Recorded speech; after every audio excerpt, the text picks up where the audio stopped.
command performance. First up tonight, the viral video that has started a conversation on boundaries versus bonding for teachers and their students. Take a look at this. A high school teacher who goes by Jock Lee on TikTok posted it. It shows him sitting down while his female students unbraid his hair.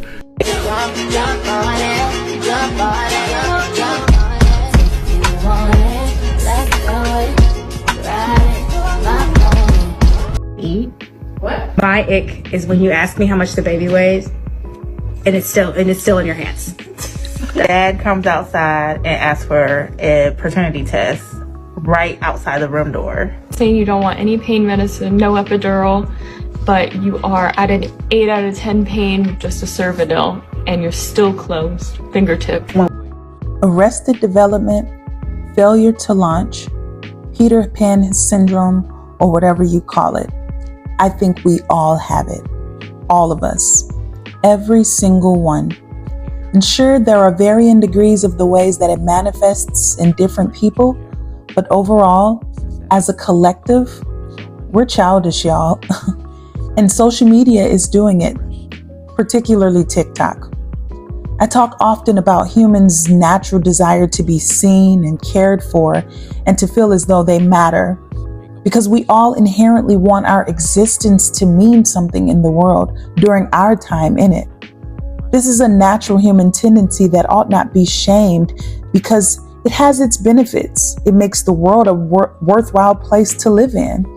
It gives us all a reason to get out of bed and go and be productive in our communities and our workplaces and other places, contributing to thriving societies and economies that help to civilize the world. However, what our technological advancements have done is created a space where we've become obsessed with attention and external validation. It flatters and takes advantage of our need for visibility and provides us with 24/7 personalized attention, while at the same time stripping away our ability to reason and ration through difficulty, develop resilience, and most importantly, critical thought. Everything has to be simple and brought to us with ease because our platforms are built in such a way that feeds our exact desires in the very moment we feel them. As soon as we want to see something or be filled with attention, or we're feeling lonely or frustrated, we can post a picture or a video. Wait in the corner while anxiously watching, refreshing the screen over and over, waiting for the likes and attention to pour in, just like a toddler. But this comes at no surprise, because as societies evolve, of course that comes with real consequences to our work ethic as evolution bends towards progress, and progress just makes ease. And that's a good thing. Or is it? In a world where grown adults are doing TikTok dances and keeping up with the latest trends as fluently as the children are, while simultaneously incapable of speaking coherently on almost any subject of actual meaning or value, in a world where so many believe that good time and ease is the only experience worth having, we're obsessed with ourselves and our children can't read. We look the best we've ever looked, and we're more in debt than any generation in history. We get the most attention we could have ever gotten, yet we're struggling with some of the most basic fundamentals of adulthood. Grown people acting like and mirroring the intellect and thinking capacity of children. But why? How did all this happen? And who or what is to blame? Surely this can't be anything new, right? And most importantly, what are the implications of this? Let's talk about it. Hello guys, and welcome back to my channel. If this is your first time here, welcome. Clap it up for you coming into the bastion of critical thinking. I'm trying to encourage and invoke a culture where we do that more. I don't want us to just be consumers of thought, but I want us to be contributors of thought. And so in saying that, you've entered into a video series that we like to call Critique and Reform, a video series where we go into the different factions of popular culture. We offer thoughts of critique because obviously there are ills within parts of pop culture that we need to really be honest about and address. But then also we don't just critique because we don't just hate from outside the club, but we get into it, we delve deep into it, and we offer ways to reform it and bring solutions to it, because we never want to critique and offer criticisms without being able to lend a hand up and help to improve it in some ways, because this is also the world that we all have to live in. And so we want to contribute to it in the best ways that we can. So with that in mind, the faction of popular culture that we will be delving into today is called social media, particularly TikTok, and the ways that it's infantilizing adult behavior. Not just children, but also adults, because I know oftentimes we like so much to attribute it to all the ways that it's harming children. But no, I am an assessor and a critical thinker and a social scientist who engages with and assesses all parts of culture, including the parts where adults play a part into it as well. And so, yeah, not just kids. Now, let's hop into the video. Present day adults falling into the traps of social immaturity is not a result of their own shortcomings or inadequacies. No, actually, I think it's the contrary. I think it's a result of the lure of social sites that are designed to keep you addicted to them. And if anything, I think that speaks to their susceptibility, and really all of our susceptibility, to stimulants that are aesthetically designed to draw you in and to captivate your eye gate. So much so that you never leave them, even if you want to. Think about it, guys. They are designed in such a way that presents lots of color and cartoon emblems, things that mirror childlike icons. That's not by accident. Animated characters in various colors produce a wide range of feelings and emotions within a person. This is your classic color psychology, right? Which has been historically practiced in color therapy, or otherwise known as chromotherapy. And chromotherapy is based on the idea that every color on the visible light spectrum has a unique wavelength and vibration. These wavelengths produce electrical impulses or fields of energy that affect the human body. So basically, colors produce feelings within you, and then those feelings can be influential in your decisions. But more specific to the context we're discussing, advertisers and social media curators have found ways to capitalize on this science and have found ways to evoke feelings of nostalgia and childlike wonder within consumers so that they are drawn in and compelled to never leave these sites. Again, even if they want to leave, if just for a moment even, they feel this never-ending burning itch and desire to come right back to them. Again, not by accident.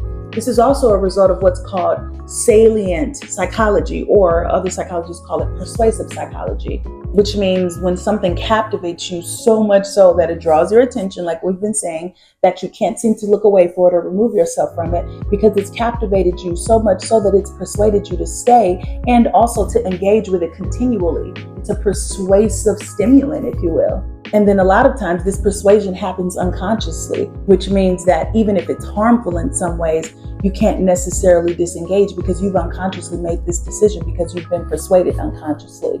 It's really sinister when you think about it. Genius and brilliant, because what a design and what an invention, but also really dangerous. And they're playing on some of the more innate traits about humanity and human beings.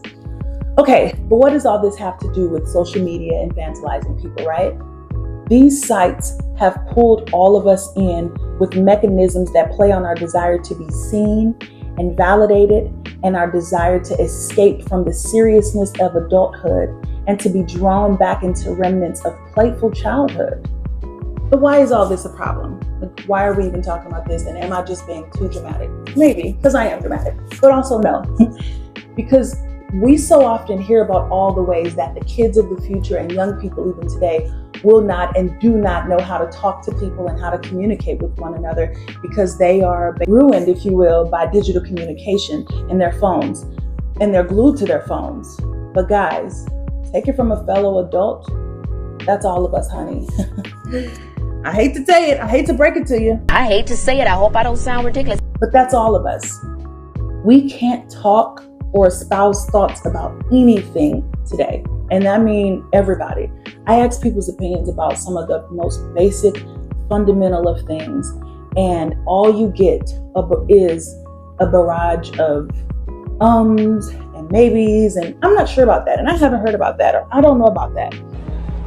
Guyana. No, JK. Name a city in Africa. France. Correct. Name a city in Africa. I have no idea. Name a city in Africa. Western Africa. And I mean, again, of some of the most basic things. And all you see is just their thoughts ruminating, and there's just this circulation of thoughts because they don't really have anything substantive to say at all. But ask them about something doofy online and everybody can go on and on about it. But this is not because they are dumb. And I want to be very clear. I'm not shaming anyone, but I'm simply pointing out hard truths to bring our awareness to a problem that we have to address if we want to be serious as a society, right? We can't complain about things that we see, but then not address the things that are contributing to them. And I think an unsophisticated, unserious gamut of adults that we're producing is producing the ills in society, some of them anyway. Adults are going to have to be the ones to regulate social media use for the children because we know all the harms that it's doing to our kids. And also because clearly the companies are not going to be the ones to do it because their only concern is making money. We get that. Okay, fine. So if we're going to be the ones to have to do it and make sure that our kids aren't absolutely destroyed by it, then that means that we can't also be addicted to it so much so that we're falling victims to its lure as well, guys. And I know it's cute, I get it, to do the trends and challenges like the young people are doing, right? Because social media has globalized us so much that we're all on the same stuff and we're all looking at the same video. So I know it's cute to do all the trends that the young people are doing. But when it gets to a place when I can't tell you apart from the children, and also when you aren't providing anything substantive to the young people because you're trying so desperately to be one of them, that's a problem. And we have to be able to unequivocally say that.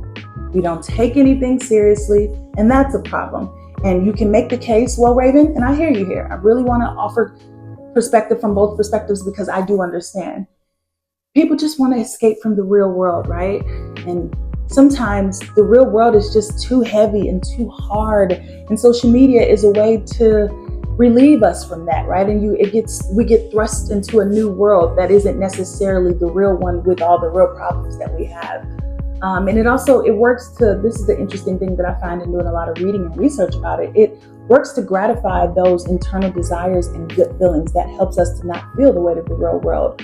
However, the problem with that is the line has become too blurred between these two spaces. And so now there is no line between real world and social media world, right?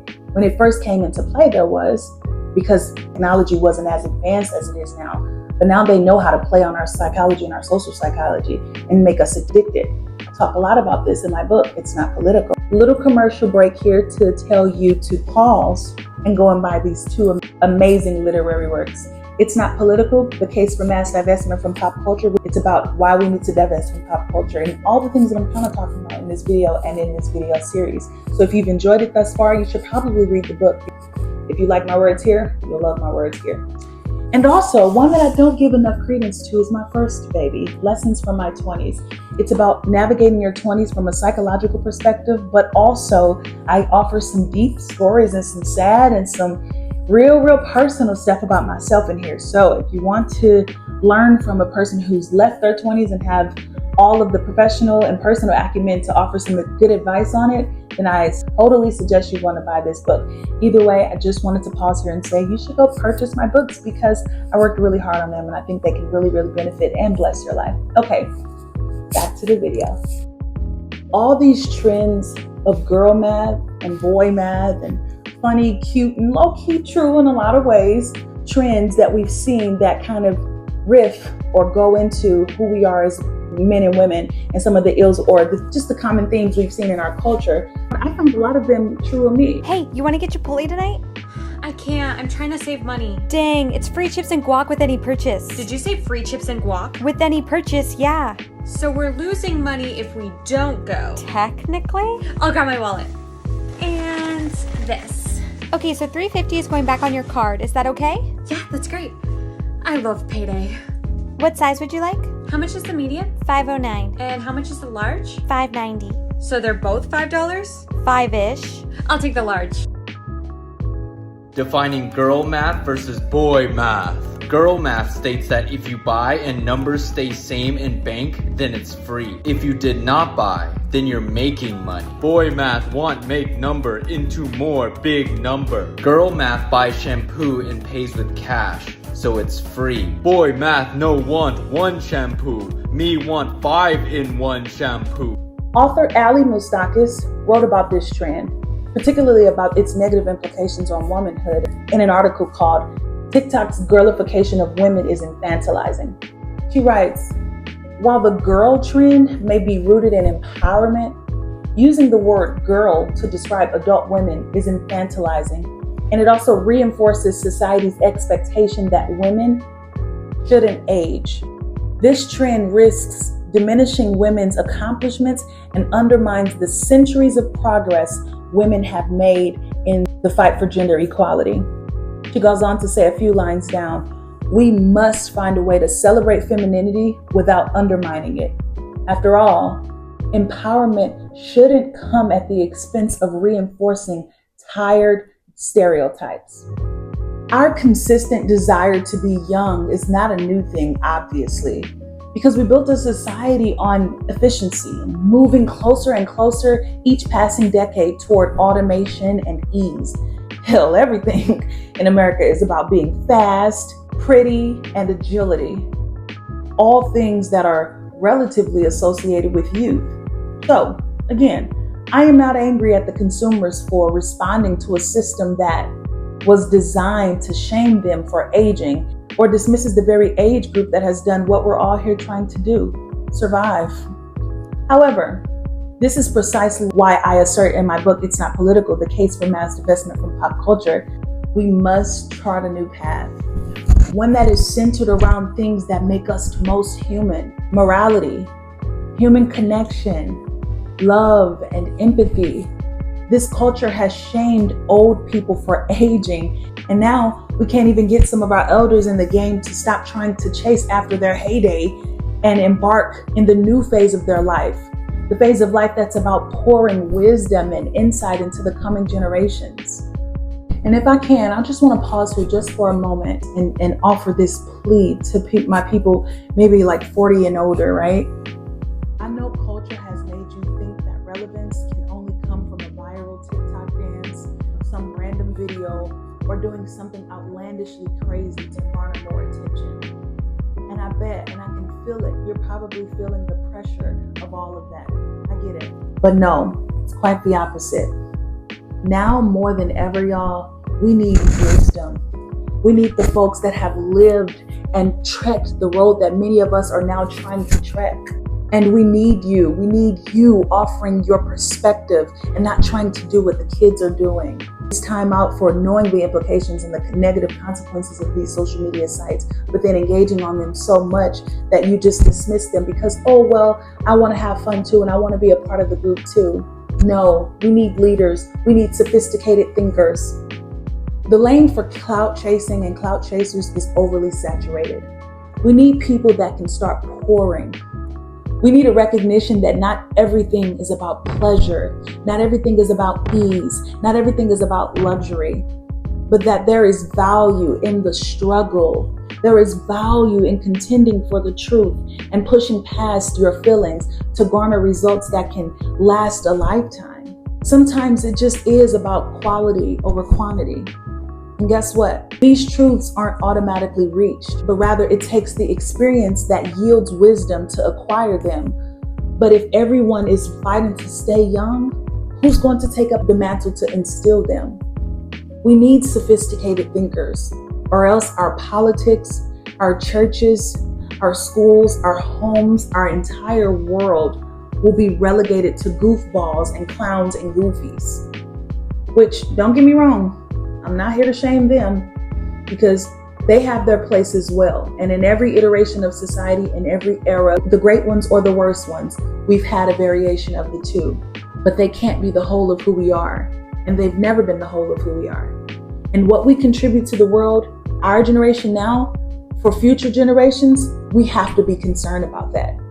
Because we have to remember this. A society is only as good as the people who contribute to it. All right, guys, that's all I have.